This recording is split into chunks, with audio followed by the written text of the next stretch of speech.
Salut tout le monde! So for the audio recording, you can choose the mic right there in the assignment and do it that way, the way we've done before. I don't mind if you decide to record your video as well, or you can use the link I've attached here to Vocaroo. If you use Vocaroo, you go to the app or to the website, you click, you record, you copy the link, and you submit the link.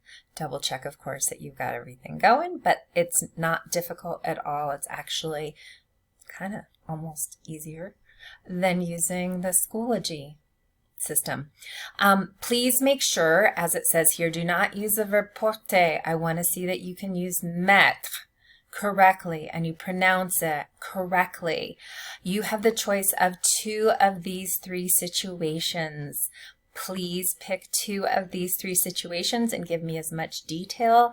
Feel free to use things like fabrics and situations like textures and fit and such, and think about word order in it as well.